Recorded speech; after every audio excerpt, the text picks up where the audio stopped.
Hey everybody, how's it going out there? Coach Dave here today. I'm here today to help you move a little better. I'm here to kind of explain what a kip should look like.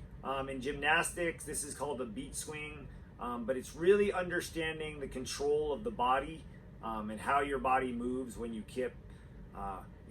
CrossFit's always gotten a bad name, bad rap for kipping, being like, they're not real pull-ups, people kind of flailing all over the place. But in gymnastics and ideally in CrossFit, what we're looking for is for you to move better. So with that, I'm going to kind of go over what the actual beat swing, as it's called in gymnastics, or the kip that we call in CrossFit, should look like. So I'll start by what it should look like correctly and then kind of the faults we see. So it should be a tuck in the abs and then extend.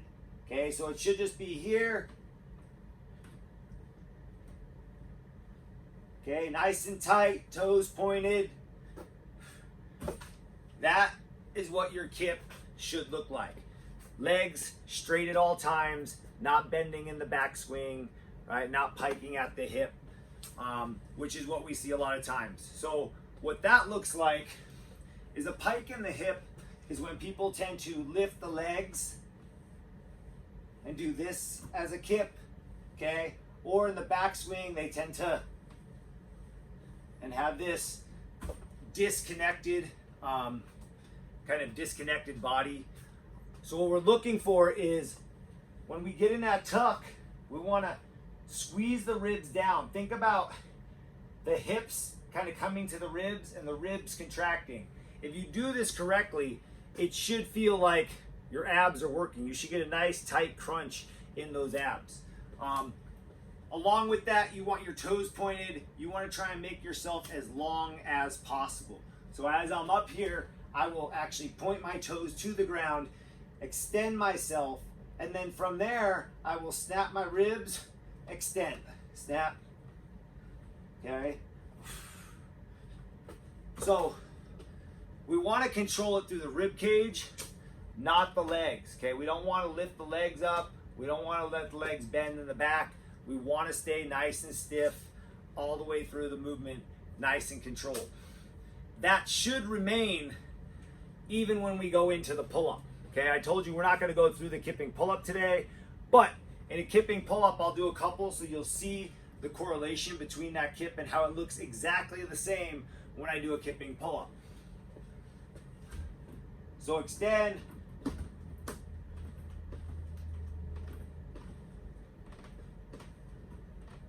Okay, you notice my legs stay nice and straight, pop my hips, and then I come up over that bar, okay?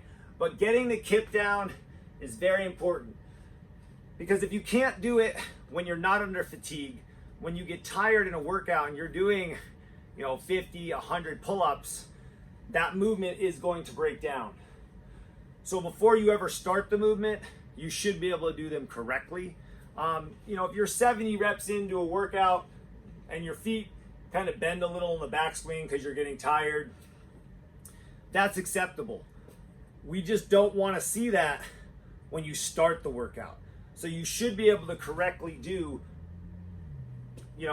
more than half of the reps in a workout before you worry about kipping, okay? I would say practice these, 2-3 times a week until you get them.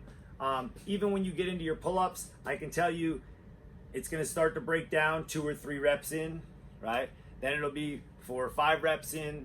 But ideally, until you can get probably 10 reps unbroken of kipping pull-ups in, I would not think about doing kipping pull-ups in a workout. Get stronger, work on your strength. The program is always about you getting better, not necessarily winning any workouts. With that, guys, stay strong, stay fit, stay healthy, and we'll see you soon. Have a good day.